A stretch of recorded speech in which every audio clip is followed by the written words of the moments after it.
go over some things real quick, people. I'm trying to make this real fast in a hurry.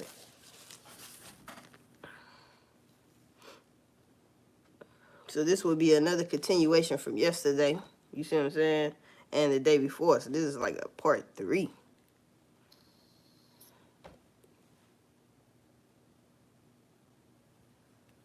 All right. So I'm going to start in a minute. I'm trying to see if somebody going to come in here.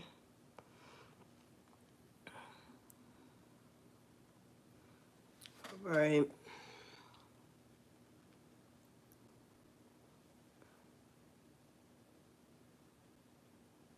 Start off with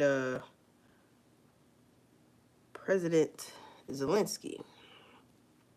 If somebody come in here, shit. 11:17, where I'm at, people. All right, 3 people. So, Ukrainian President Zelenskyy has accused the West of hypocrisy over helping Kyiv and Israel. Now, when I read this, I'm thinking Zelenskyy is trying to, turn his back on us. Not really, well, he can't turn his back on us, but he's basically, talking shit. And United States has been helping him this whole time. They would have been defeated if it wasn't for America helping Zelenskyy in Ukraine. And he says he has accused the West, and he's talking about us, of hypocrisy over helping Kyiv and Israel over him. Like they're helping everybody that needs help. All right. So I thought that was strange, people.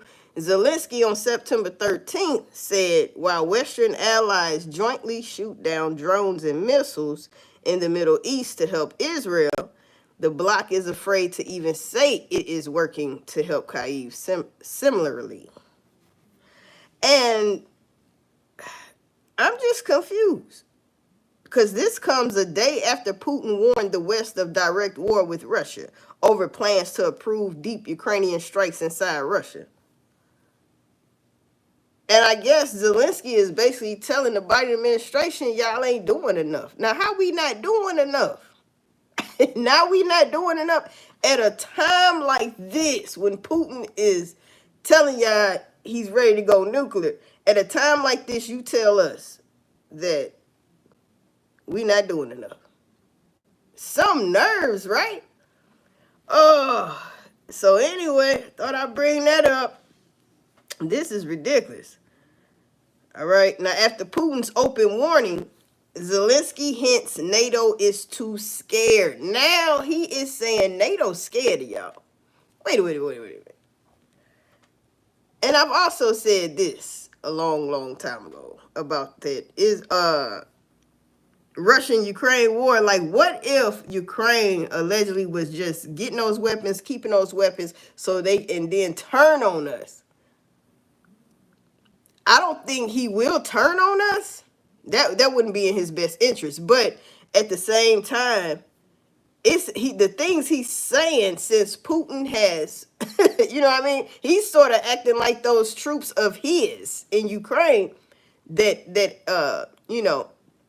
ran off the front line. They abandoned the front line. You giving up now after we done gave you billions of dollars for weapons and all of that? Now you talking about we ain't doing enough. Damn. What a slap in the face, people. What a slap in the face. Yeah, talking about NATO is too scared. What? Now, Moscow already said that the United States was bluffing about guaranteeing nuclear protection for their allies. And what's Zelenskyy talking about? They scared. NATO scared. He didn't say United States, though. He said NATO. You feel me? But that's hand in hand. I just thought that was strange. You hear me? So, Ukrainian president visits Iraq. This comes after the Western powers on Tuesday announced fresh sanctions on Iran for supplying Russia with short-range missiles for use against Ukraine. So, you got a problem right there, because Iran was supplying Russia with short-range missiles for use against Ukraine. So when I talk about North Korea, when we talk about China, when we talk about Russia, we also got to talk about Iran, and there's a few others. And this is just some of the people that don't like I think ass over here. Okay. Royal Navy ships track Russian submarine in English Channel as tensions with Moscow rise. This is all after Putin threatened the West, saying, hey, if you give them weapons, it's going to be ugly. So all this stuff is happening after the fact. All right. Some more baby steps to get to where? Nuclear time. Okay. So British forces have been on high alert as multiple Russian ships and aircraft approached UK territory. So ever since Putin warned people that needed to be warned, he's been doing stuff like, he's been basically getting prepared for whatever could happen. All right. And now British forces have been on high alert as multiple Russian ships and aircraft now approach UK territory, United Kingdom. So yeah. All right. He's not playing, and he's showing us he's not playing, or should I say he's showing us that he's also preparing just like we are. Okay. So like I said, they're getting prepared for whatever could happen. Now, China preparing to take Taiwan. North Korea planning to take South Korea. Russia preparing to take on NATO. You know what I'm saying? And then we got the Iran versus Israel. Okay? Type stuff going on, people. United Nations blast West long-range missile move against Russia. United Nations blast West long-range missile move against Russia. I don't think they too much, want that right now. Because I think a lot of these nations are not completely ready to do it. They could be possibly prepared to do it, but I don't think some of them don't want it to happen. Like, because it's looking like it could be soon. I ain't saying this year or something. I'm just saying the way they're going back and forth right now, United States and Russia, it's as if, they too are also thinking like, hey man, this might happen sooner than we think, and we're not ready for that to happen. Like, we prepared, but we wasn't ready. We wasn't thinking it was gonna happen so and so such time, right? Crazy shit. Yeah, so in a major change of policy, Ukraine will be allowed to use British Storm Shadow air-launched cruise missiles against targets in Russia. Ukraine will get to use United States-produced Army tactical missile system, short-range ballistic missiles inside Russia as well, better known as ATACMS. Now, retired General Keane warning that the world is more dangerous than it's ever been, reacting to Russia-China war games. All right. It's not looking good. King says the United States is in a dangerous situation because of Russia and China war games that could create a global conflict. That could create a global conflict. Russia and China this week engaged in the largest military drills in decades after they launched joint naval and air exercises spanning both hemispheres,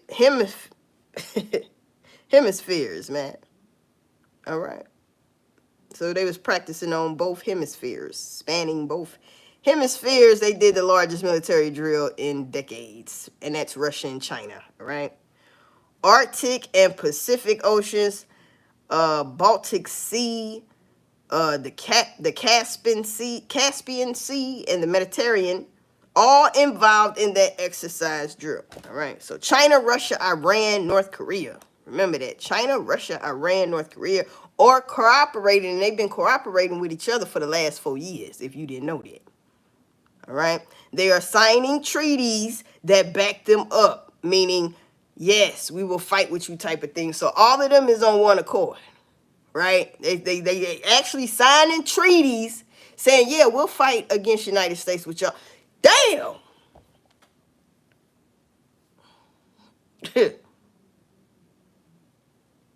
And we're talking about China, Russia, Iran, and North Korea. All right. Damn.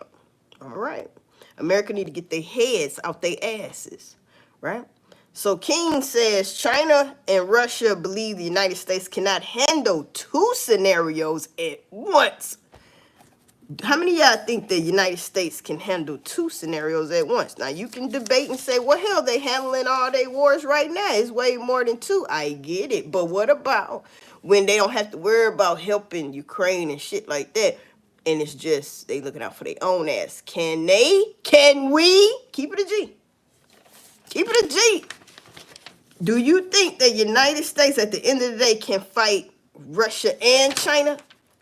Yes, we can fight whoever, but what I'm saying is, will they be able to stand tall at the fighting Russia and China? I believe that's in the Bible. So there's your answer, huh? There's your fucking answer. The answer would be no. If you believe the Bible, it's in the Bible. Babylon has fallen, and hey, I don't think we will win against China and Russia. China itself, we not winning. Allegedly. All right. Well, whatever, right? Osama, I ain't gonna say his whole name, but you know Osama, supposedly deceased son, now commands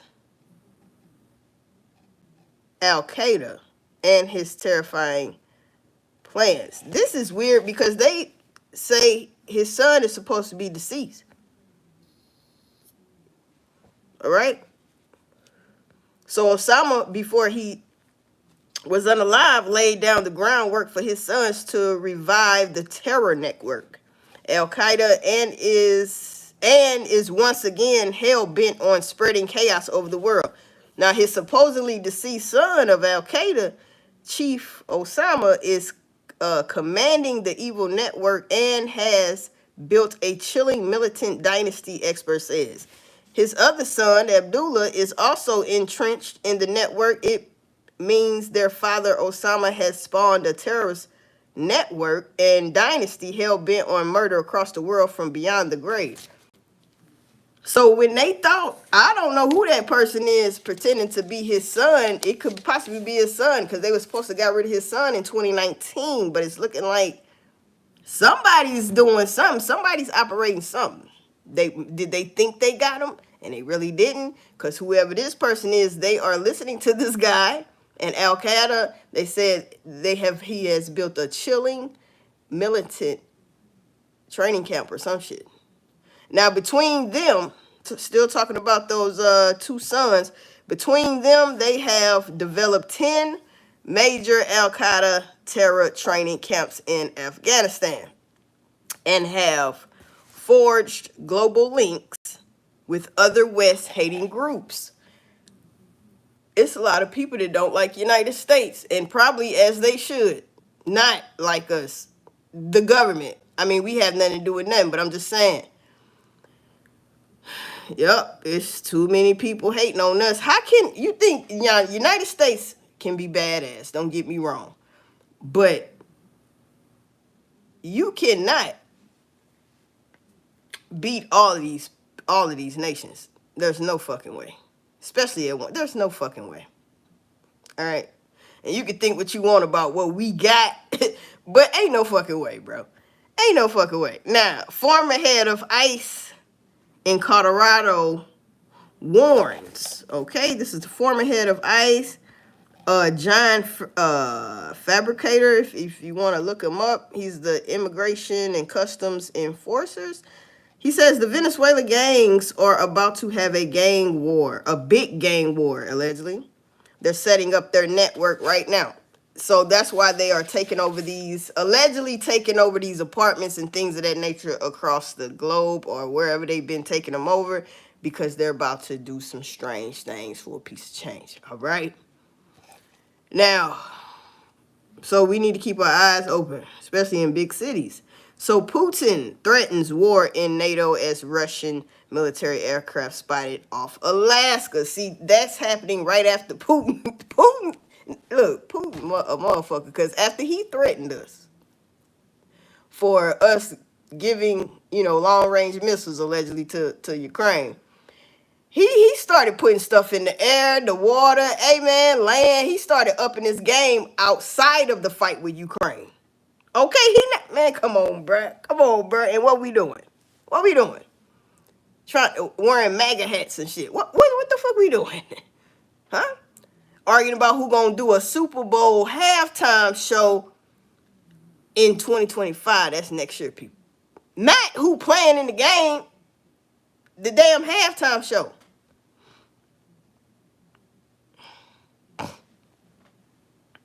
Okay. All right. Yeah. Okay, like I said, Putin threatens war in NATO as Russian military aircraft spotted off Alaska. And don't forget about British Navy tracking Russian submarine in English Channel as 4 Russian vessels enter UK waters. Okay, so US and UK wants the long-range missiles used.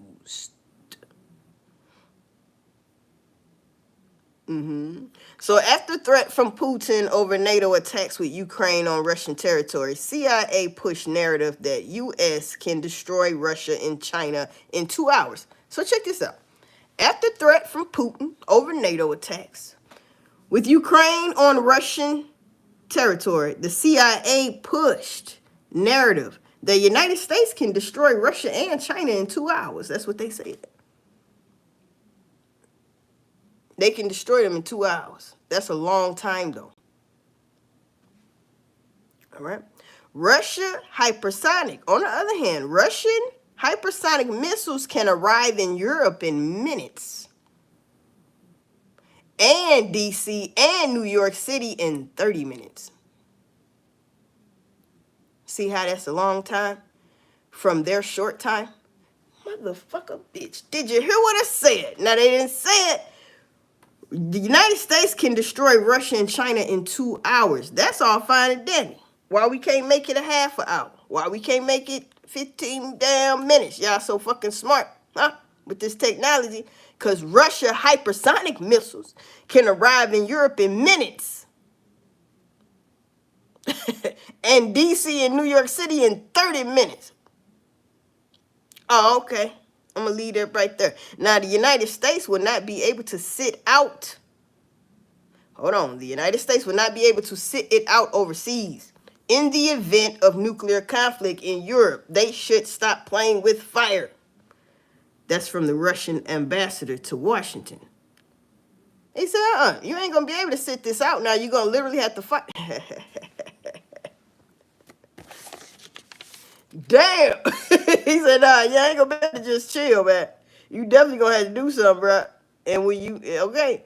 So Putin on Thursday raised doubts about whether Ukraine could even use long-range missiles for offensive strikes alone without the help of Western intelligence in targeting. He says the Ukrainian army is not capable of using cutting-edge, high-precision, long-range systems supplied by the West without NATO assistance in targeting, Putin warned. So when I read that, I'm like, hold up. So they talking about giving them the long-range missiles, but they don't have the equipment to shoot off the long-range missiles. What? So basically what he's saying is we know. This is the tricky part. He said, y'all ain't fooling me.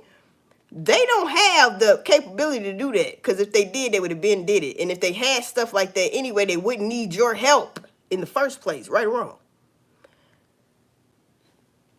So basically he's saying, y'all ass is the ones that's gonna send them things over here.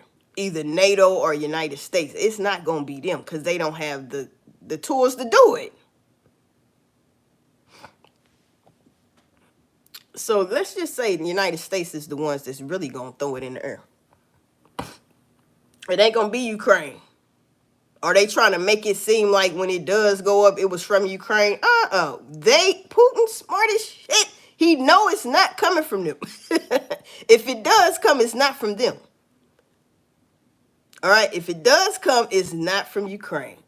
Damn, this is it's damn sure like reading a fucking book, an interesting book. You know, the tale of two cities. Like, Taiwan holds major disaster response drill press conference, right? Around 200 volunteers, and this is Taiwan, around 200 volunteers, police officers, firefighters, and medical personnel join in a drill simulating large-scale explosions in the city. Why do you think they're doing drills like that? Because that's practicing if something, they're practicing as if a large-scale explosion in the city will happen.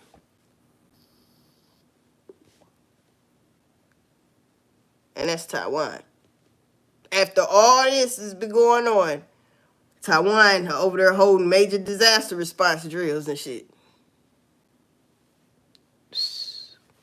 Yeah, so they too are preparing for whatever could happen, because nobody's I know is not just going, just sit there and let you attack them. I get it. All right. They gonna fight back. But yeah, that's where all the disastrous stuff come in, when everybody's fighting back at each other. So I thought I'd share that with people, because this is like a part 3, because there's more stuff just coming up after the fact. That's why I'm steady paying attention to after Putin said what he said, and now I'm looking at all the stuff that's happened after he said what he said, and he's doing things after he said what he said, in China, and building, got this bigger warehouse thing where they can make more and more nuclear. They racking up on their nuclear stuff. So yeah.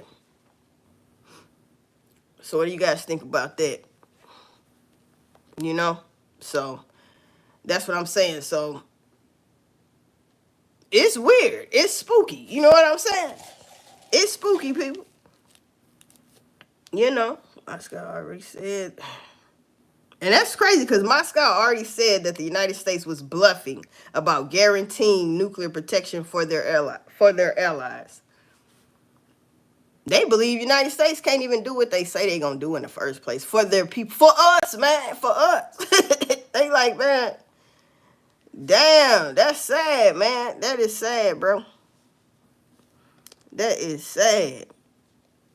All right, then. I'm going to pop.